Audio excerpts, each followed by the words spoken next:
Hello friends, welcome to TET exam. इस video पर आज हम यूथ कंपटीशन बुक के माध्यम से सुपर टेट की क्लास शुरू कर रहे हैं, जिसमें आज हम पर्यावरण एवं सामाजिक अध्ययन के विषय को पढ़ेंगे, जिसमें पहला चैप्टर है पृथ्वी की संरचना। तो आइए वीडियो शुरू करते हैं और पढ़ते हैं पृथ्वी की संरचना के बारे में। देखिए, पहला प्रश्न है इधर कि निम्नलिखित में से कौन सा अग्नेय चट्टान का उदाहरण है। इनमें से कौन सा अग्नेय चट्टान का उदाहरण है। तो आइए पहले हम अग्नेय चट्टान के बारे में जानते हैं कि अग्नेय चट्टान होता क्या है, फिर उसके उदाहरण के बारे में जानेंगे। तो देखिए, यहाँ पर इसकी व्याख्या दी हुई है। ये यहाँ पर इसकी व्याख्या दी हुई है। अग्नेय चट्टानों का निर्माण ज्वालामुखी के निकलने वाले लावा के जमा होने से होता है।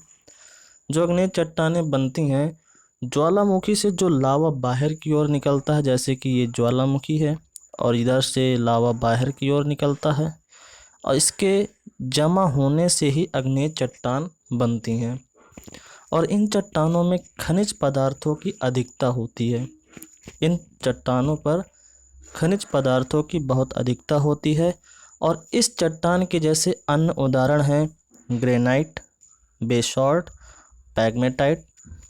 तो इसके उदाहरण क्या क्या हैं? ग्रेनाइट, बेसाल्ट और पैगमेटाइट। तो देखिए, इसका आंसर हो जाएगा बेसाल्ट। आइए नेक्स्ट क्वेश्चन को पढ़ते हैं कि निम्न में से कौन सा कायांतित सेल का उदाहरण है। कायांतित सेल के विषय में जानते हैं कि कायांतित सेल होता क्या है, फिर इसके आंसर को जवाब देंगे हम। देखिए, कायांतित सेल जब ज्वालामुखी क्रिया के फलस्वरूप तथा मैग्मा बाहर निकलता है। जब ज्वालामुखी की क्रिया होती है, उसके फलस्वरूप मैग्मा जो होता है, जैसे ये ज्वालामुखी है और अंदर यहाँ ज़मीन के अंदर मैग्मा होता है, और ये जब बाहर निकलता है तो मैग्मा के संपर्क क्षेत्र की चट्टानें रूपांतरित हो जाती हैं। तो मैग्मा के संपर्क क्षेत्र की जो चट्टानें होंगी यहाँ पर, वो रूपांतरित हो जाती हैं, और इस प्रकार के रूपांतरण के कारण चूना पत्थर में परिवर्तित हो जाता है।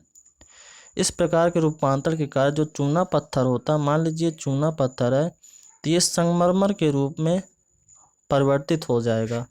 चूना पत्थर संगमरमर के रूप में परिवर्तित हो जाता है। यहाँ पर देखिए इस लाइन को, चूना पत्थर अवसादी तलछटी परतदार चट्टानों का उदाहरण है। जो चूना पत्थर है वो अवसादी तलछटी एवं परतदार चट्टानों का उदाहरण है। संगमरमर जिसका रूपांतरित रूप है, संगमरमर चूना पत्थर का रूपांतरित रूप है, तो इसका सही आंसर हो जाएगा संगमरमर, सी हो जाएगा इसका आंसर। आइए नेक्स्ट क्वेश्चन को पढ़ते हैं। स्टैलेक्टाइट एवं स्टैलेगमाइट में निक्षेपण होता है। स्टैलेक्टाइट और स्टैलेगमाइट में किसका निक्षेपण होता है? तो इसको पढ़ने से पहले, इसका आंसर देने से पहले इसकी व्याख्या को जानते हैं। देखिए, इसकी व्याख्या यहाँ पे दी हुई है।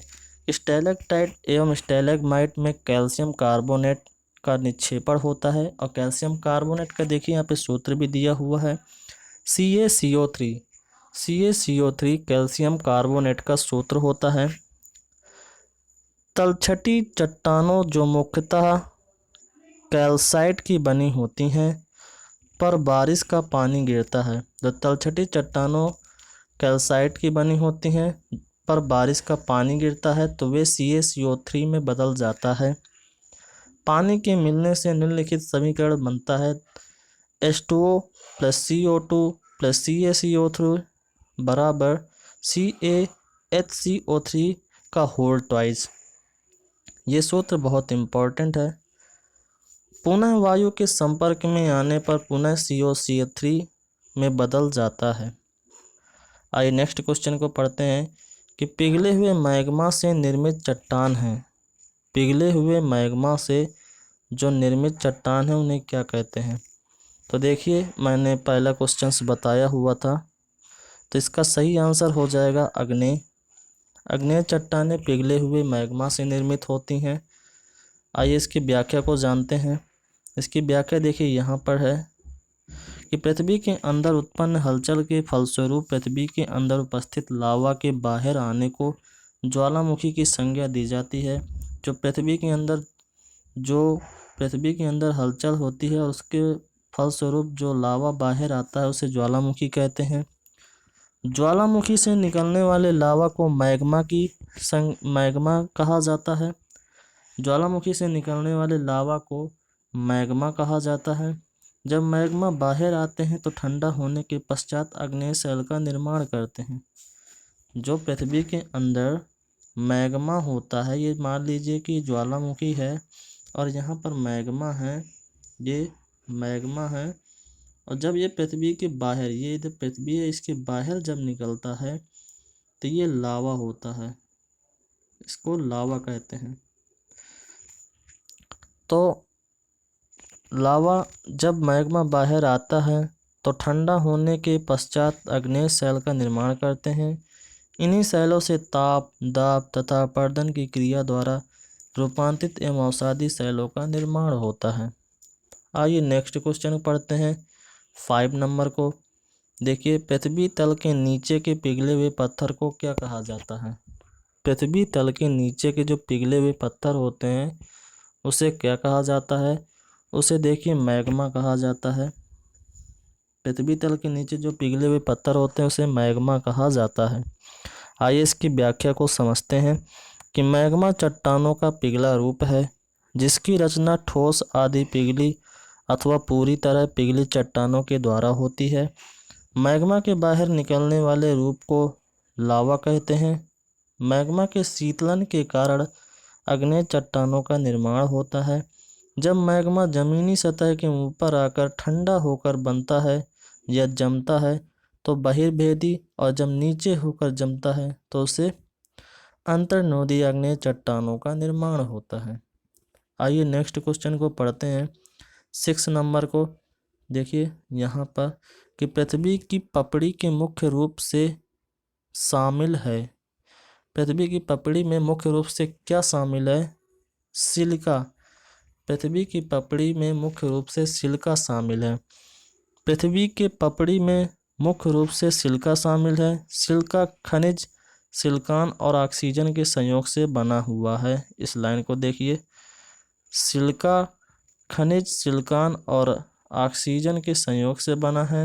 सिलिका मुख्यतः क्रिस्टली जैसे क्वार्ट्ज, गुप्त क्रिस्टली जैसे चाल्सिडानी और फ्लिंट तथा क्रिस्टली जैसे ओपल के रूप में पाया जाता है। नेक्स्ट क्वेश्चन है 7 कि पृथ्वी की पपड़ी में सबसे ज़्यादा पाया जाने वाला धातु कौन सा है? पृथ्वी की पपड़ी में सबसे ज़्यादा पाया जाने वाला धातु कौन सा है? एल्यूमिनियम सबसे ज़्यादा पाया जाता है। एल्यूमिनियम मतलब कि लोहा पृथ्वी पर सबसे ज़्यादा पाया जाता है। आइए इसके बारे में समझते हैं कि पृथ्वी के रासायनिक संरचना के आधार पर इसको 3 मुख्य भागों में विभाजित किया गया है। पृथ्वी को आंतरिक संरचना के आधार पर 3 भागों पर विभाजित किया गया है। पहला है, देखिए पहला है भूपर्पटी, दूसरा है मेंटल और तीसरा है क्रोड। पृथ्वी की आंतरिक संरचना को 3 प्रकार में बांटा गया है, भूपर्पटी, मेंटल और क्रोड। भूपर्पटी का निर्माण सिलिका एवं एल्यूमिनियम से हुआ है। भूपर्पटी का निर्माण सिलिका प्लस एल्यूमिनियम जिसे सियाल कहते हैं। जबकि मेंटल का निर्माण सिलिका एवं मैग्नीशियम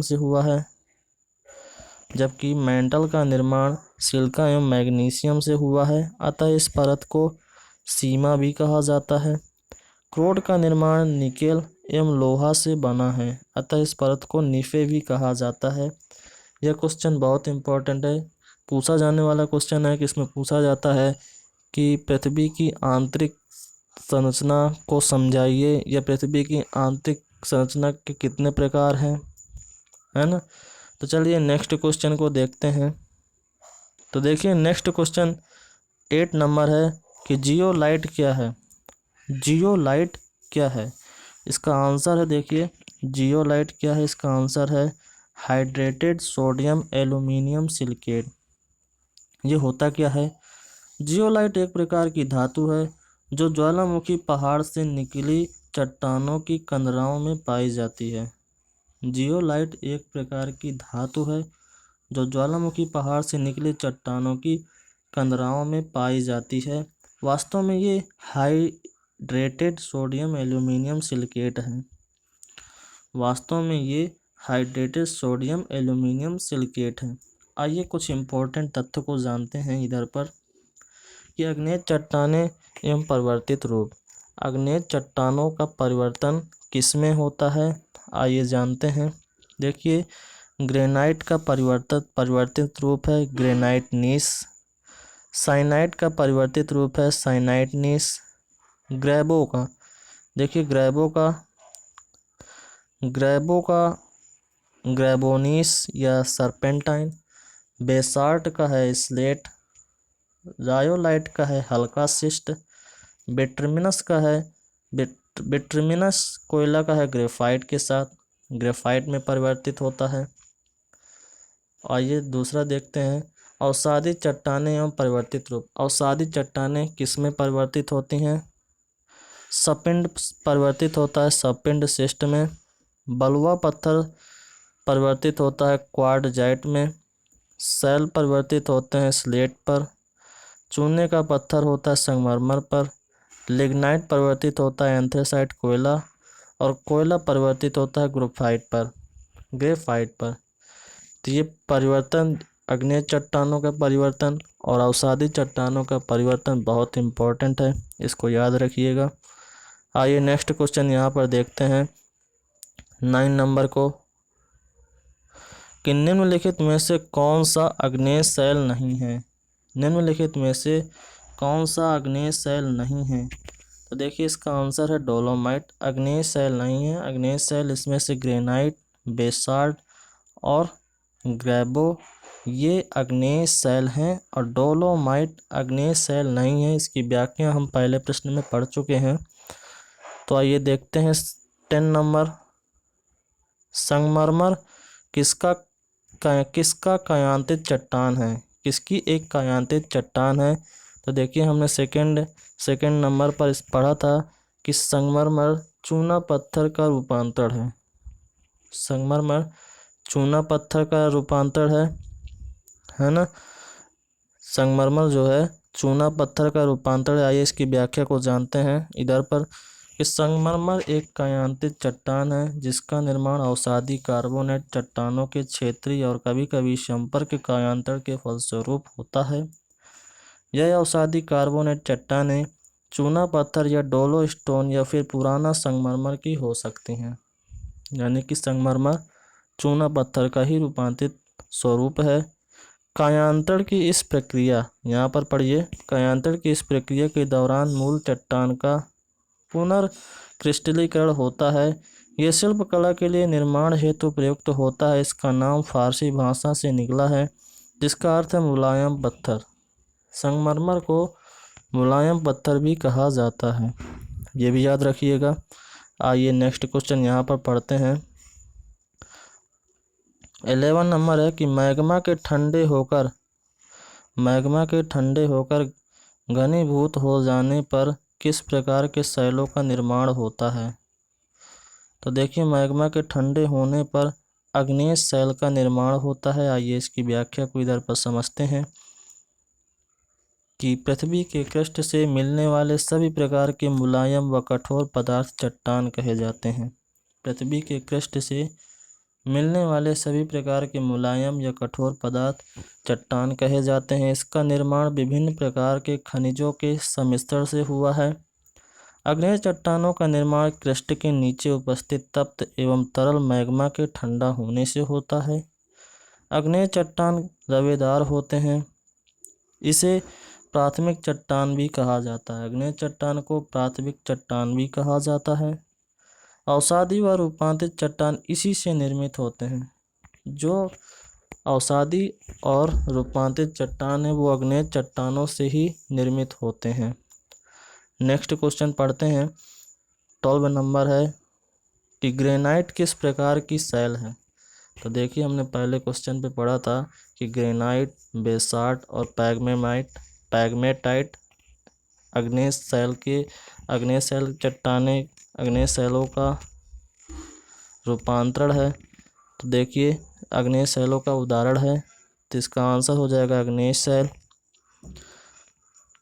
इसकी व्याख्या को जानेंगे। पृथ्वी के पृष्ठ में मिलने वाले सभी प्रकार के मुलायम व कठोर पदार्थ चट्टान कहे जाते हैं। ग्रेनाइट एक आग्नेय चट्टान है। आग्नेय चट्टान का निर्माण पृष्ठ के नीचे उपस्थित तप्त एवं तरल मैग्मा के ठंडा होने से होता है। स्थिति एवं संरचना के अनुसार आग्नेय चट्टानें दो प्रकार की हैं। अतः निर्मित आग्नेय चट्टान, बाह्य आग्नेय चट्टान, अवसादी व रूपांतरित चट्टान आग्नेय चट्टान से ही निर्मित होती हैं। तो बहुत बार पूछा जाने वाला प्रश्न है, इसको याद जरूर रखिएगा। देखिए नेक्स्ट क्वेश्चन है कि इनमें से कौन सी अवसादी सेल है। अवसादी सेल बताना है। तो इनमें से अवसादी सेल देखिए सेल, इसमें अवसादी सेल है तो इसका आंसर हो जाएगा सेल। सेल एक अवसादी सेल है। पृथ्वी तल पर आग्नेय, इधर पढ़ते हैं कि पृथ्वी तल पर आग्नेय व रूपांतरित चट्टानों के अपरदन व निक्षेपण से अवसादी चट्टानें निर्मित होती हैं।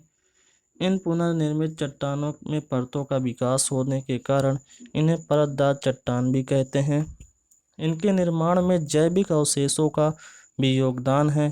संपूर्ण भूपर्पटी के 75% भाग पर अवसादी चट्टानों में सैल, चूना पत्थर व कांग्लोमेरेट आदि आती है।